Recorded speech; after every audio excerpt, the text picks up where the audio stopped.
Shout out to all the teachers that told me I'd never make it.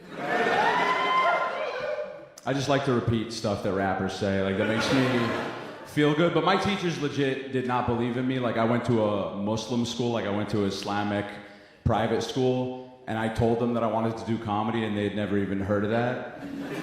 So there's like, no. You want people to laugh at Muslims? I was like, yeah, kinda, yeah.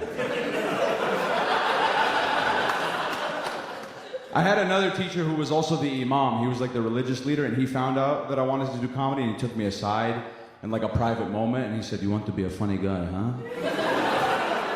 You think this life is funny, my friend? Fun and games?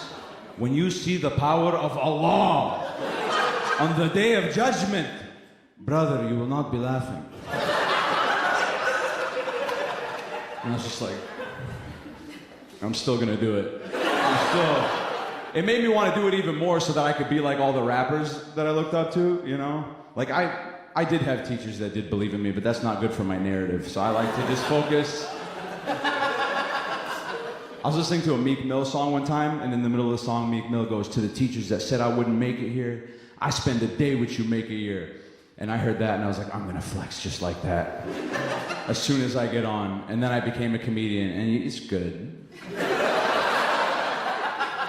A little hard to flex though, to be honest with you. Like, what could I even say to the teachers that said I wouldn't make it here? I'll make a year what you make a year. Like, that doesn't sound as good. You didn't believe in me and now we're roommates, dumbass. Good job. Yeah. He told me I was gonna starve in front of the whole class. I remember, he said, you want to be a comedian? You're going to be very hungry, my friend. And I wish he could see me now, be like, bro, I've never been hungry a single day in my life because I still live with my parents, asshole. Did you think about that? No, you didn't. I'm never hungry. My mom cuts me fruit all the time. And then she brings it into my room because she has zero boundaries. She just walks right in.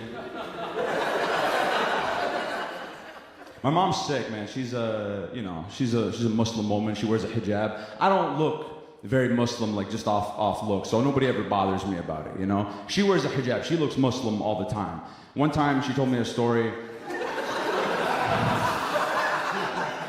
Yeah, it's like a Halloween costume. She looks Muslim all the time, you know? So one time she told me that she was driving around and a guy pulled up next to her in traffic and saw that she was wearing the hijab, and he like flipped her off, and then he like followed her in his car for a while. And I was like terrified when she told me this. I didn't want to ask her this question, but I asked her, I was like, Mom, have you ever like thought about taking off your hijab? And she was like, Malik, I would rather die a martyr than let those people change me. I was like, all right, Tupac, relax. Jesus. Chill out, don't talk like that. Don't wish a motherfucker would. That's exactly the opposite of what I wanted. She's nuts. Crazy talk. But I was proud of her. Like, I don't want her to change anything about herself, but I want her to be safe. So it's like, what do we do here? You know, like something's got to change. Society is not going to change. So it's like, we got to figure something out. What I'm thinking of doing is coming out with a line of hate crime-proof hijabs that my mom can wear. Completely hate crime-proof, okay?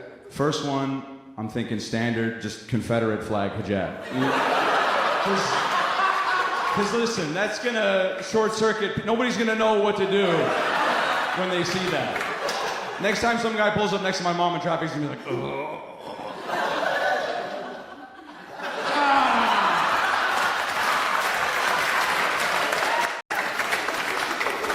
She got us. She wore the piece of cloth that we like. And this is another one. This is a prototype. I don't know if it's ready for the streets just yet, but all white hijab, but just a little bit pointy in the back. Just a little bit pointy. Not all the way, but just deceptively pointy, just for some peace of mind.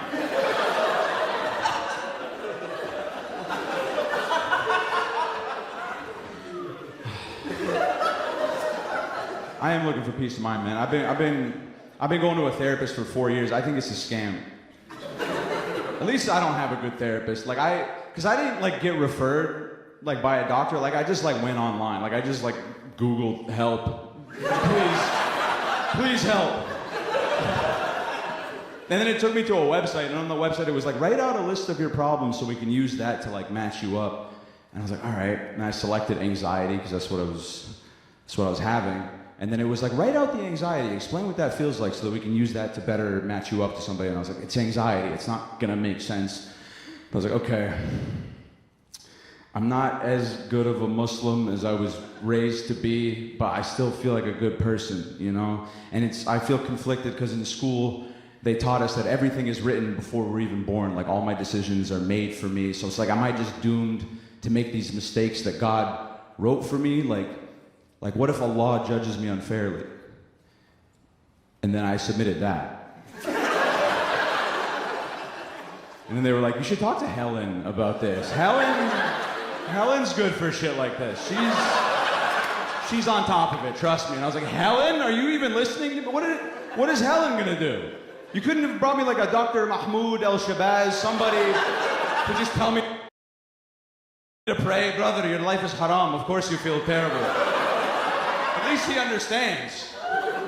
I'm gonna be in a meeting with Helen. She's gonna be like, tell me more about this Allah character. He sounds toxic. I mean, why would you hang out with a guy like that?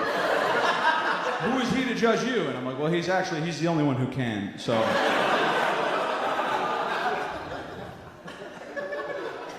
And that's my therapist, Helen. I've been with Helen for about 4 years.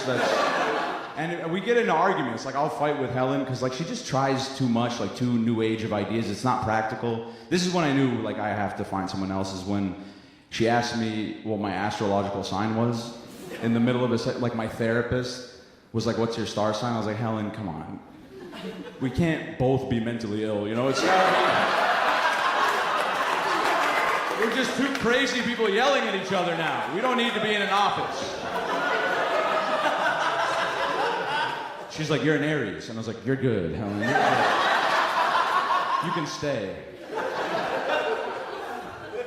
Yeah, I'm working on, you know, because I get angry a lot, so I'm trying to figure out, like, what's good, what's the right thing to get angry about. Because I'll, like, you know, there's stuff that's, like, not worth it to get angry about. Like, it's just, this is when I realized I had to stop doing it, was when Kyrie Irving got in trouble.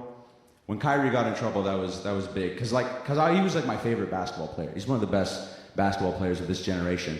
And he got in trouble because he shared an anti-Semitic documentary on his Twitter. It was wild. Like, he, you know, like, in the documentary, like, denied the Holocaust. It was, like, nuts. And, like, they wanted to kick him out of the NBA, and I agreed. I'm like, this is bullshit. There's no place for that. But then I caught myself in the middle of it, and I was like, wait a second, why am I even mad at this guy?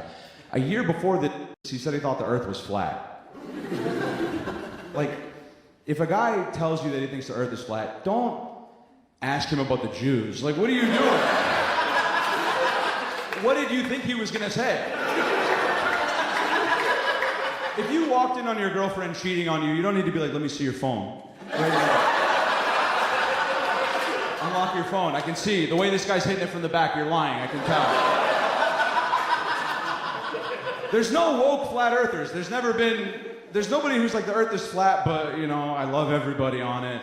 We're all doing our best on this frisbee ride in space, man. That's traveling upwards to simulate gravity. We're all doing our best, and we gotta pay attention, because it's heating up. The disk is heating up. And the water's gonna rise, it's gonna pour off the sides, so we gotta be careful. People don't usually double up on causes like that. They're like, the earth is flat and there's too many Filipinos on it, and it's gonna tip over if we don't find the edge that the Jews are hiding from us and push the, like, who cares? He's a basketball player. It doesn't. He's not making the rules. Kanye was the same thing. That was tough for me when Kanye got in trouble. Because I've been a Kanye apologist my whole life.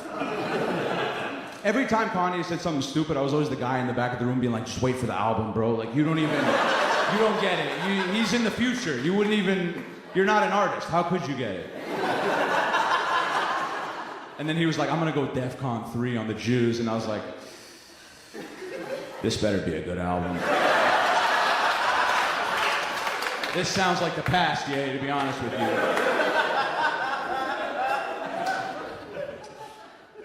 My family's from Lebanon. You know, I'm from Canada. Like, I'm raised in Canada. But my mom raised over in Lebanon. She tells me wild stories about what that was like for her. In 1982, Israel invaded Lebanon. So my mom grew up with, like, Israeli tanks rolling through her village. Like they used to come into the house and do check stops all the time. It's a crazy way to grow up. One day, the Israeli military fired a missile at my grandma's house, and it broke through the wall and just landed inside and just spun out. And they just all had to like just didn't explode. The missile just did not go off. And they all just had to like back away from the missile and just like pray that nothing happened. And then the Israeli military just came and like scooped it up. They're like, sorry about that. And then they just took it and left.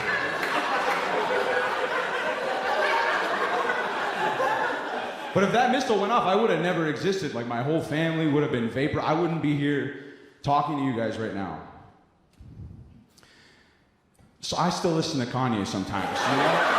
I feel that's fair.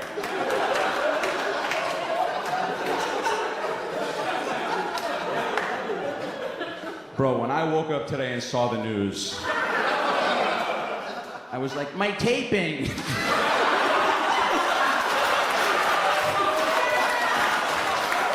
You guys are a dope crowd. That's good, thank God. Bro, I swear, if I'm lucky, bro, my luck, Kanye's gonna drop tonight. He's gonna drop the most racist album you've ever heard.